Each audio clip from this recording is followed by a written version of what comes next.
Hello. How are you doing?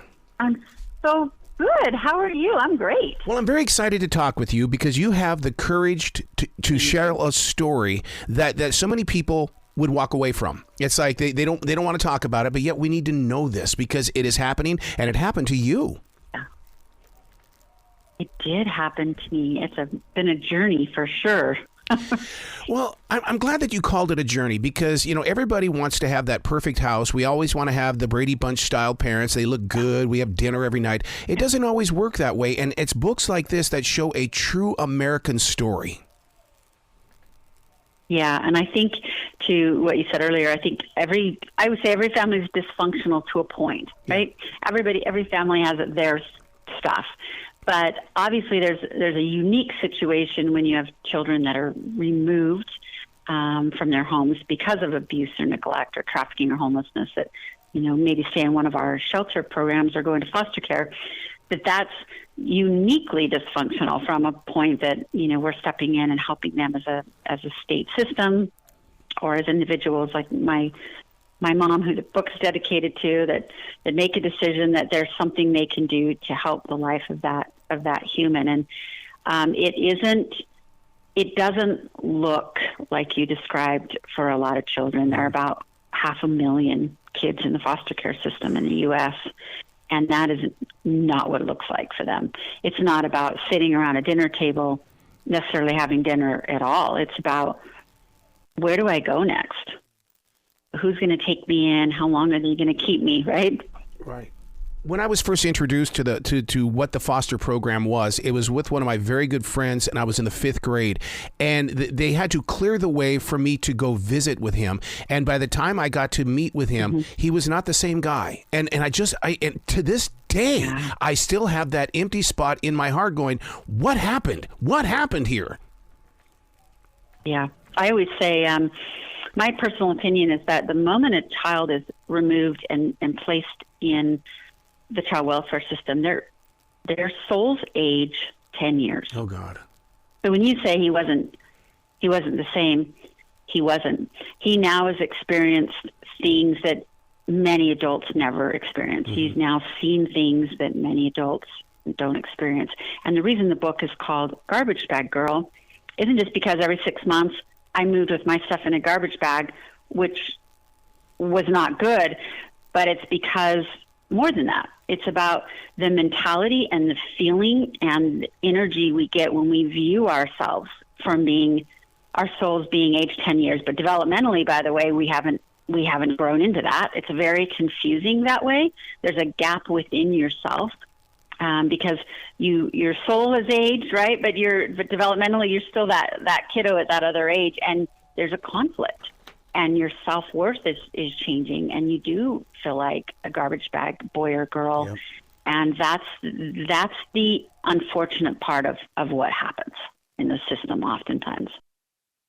To have the courage and the confidence to go unfiltered and being very honest. I mean, I can't imagine what it was like for you to be on that computer and to basically bare your soul and to bring your journey to people who need this story. It was both. It was both healing. Yep.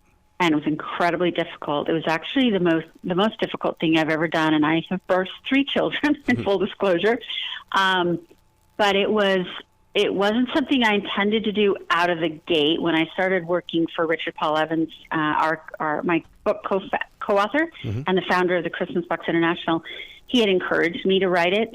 And I was very nervous and very young at the time. And so he actually wrote a fictional version of my story called Finding Noel. Wow. That did remarkably well.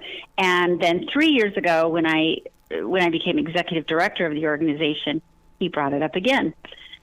I encourage you to think about if it's time now. I really think this is going to help a lot of people.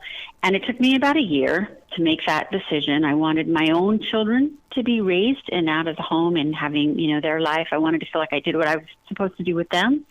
And then I got a really great trauma therapist. I keep on speed dial. And I began a 2-year process of writing it. And what happened and what I realized is that people that are in a trauma or a survival situation, no matter what that is for them, are living it and are in it and are just doing the best they can to move through it. And so when you go back and you write and you dig into your own story, for me, these incredible experiences that were both heartbreaking, heart-wrenching, and valuable and needed started happening. I was mad for the first time. Yeah. I was very, very upset over what it, how I felt wronged in that childhood that I didn't have. But I was also physically reliving some of the experiences. My body was manifesting some of the things that was happening that I wrote about that I had never even told anybody till I wrote the book. So I was going through all of that, but I was also learning remarkable things about myself and my own resiliency and my own strength. And I had some foster care, young adult women in the foster care system come up to me after a speaking engagement and were just bawling. And one of them said, "Thank you for sharing our story." See? Yeah. And her message was really impactful to me, that I realized of the 500,000 children in the foster care system in the United States, they don't feel like oftentimes they have a voice and no one is telling their story. They're really lost in the system. Yep. They're likely not adoptable and going to emancipate out of the foster care system and just be put on the streets. Yep. Then we have a whole other issue, right, to talk about, which is that within 3 days they're probably going to be approached by a trafficker. Their outcomes, tend to be dismal, and there's a whole other set of issues. So for us, really with Christmas Box International, if we can help on the front end, if we can work with the community and our state systems and our nonprofits, and we can build coalitions around supporting these children when they're first in it, their long-term outcome, regardless of where they go in the system, by building, those resiliency skills and helping them understand that they still have a voice and they get to have a childhood and they don't have to feel like garbage, is the best thing we can do as a society and as a system for these kids. You speak of that resiliency. Let's take it up to where we are in the present day of now. I don't know about you, but what I had as a child, I still have fear today. It's never enough. We grew up so poor. We were, and it's never enough. And so people go, "Oh, you're a workaholic today," because I'm in fear of going back to there. What about you? Yeah, I'm the same way. All the things that I didn't have then, which is pretty much nothing, became critically important for me to hang on to. So what happens is, you develop, everybody says, how'd you turn out so well? Well, I mean, considering I did, but there's that constant, like you talk about being a workaholic. So for you work more. Yeah. But there comes a sacrifice with that, right? But that fear overrides what you're losing. And that's what happens with all of us in those situations. We take whatever has happened to us as a kiddo, and we either stay on that path, right, and we don't change the trajectory, or we kind of go overkill and we go to the other extreme, which is probably better than the alternative.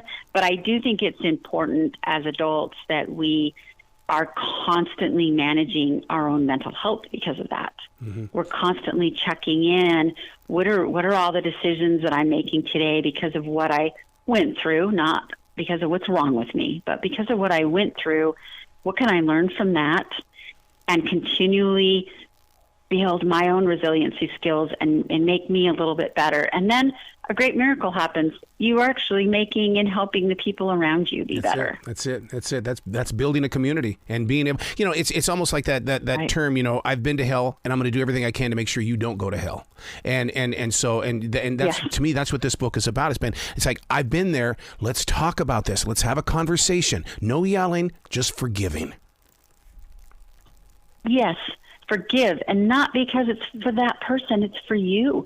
Why do you want to be chained to those people and those situations that you feel wronged you? Yeah. You don't move forward from that. You don't move forward if you can't find any level of gratitude, even in the most difficult of situations. That's for you. The forgiveness, the gratitude, the moving forward, that is to make you the healthiest version of you.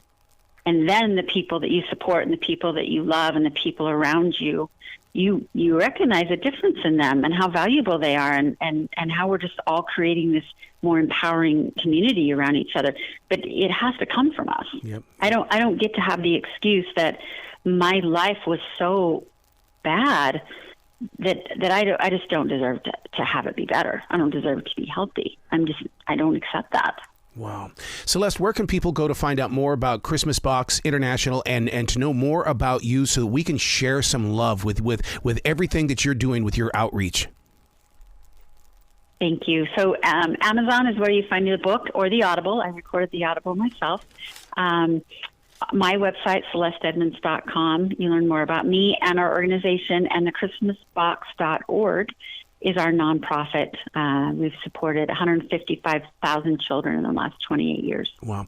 So you did the voice on the Audible, huh? What was that experience like? Because all of a sudden it's gone from in your heart to the computer screen, and now you're listening to your voice.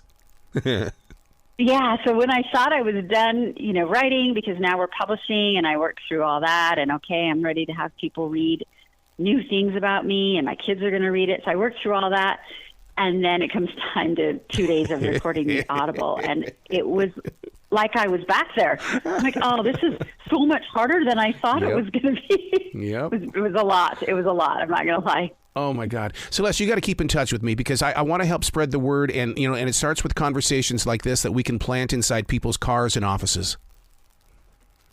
Thank you, Harrow. I really appreciate you. Well, you be brilliant today, okay? You as well. Okay. Keep up the good fight. I appreciate you having me.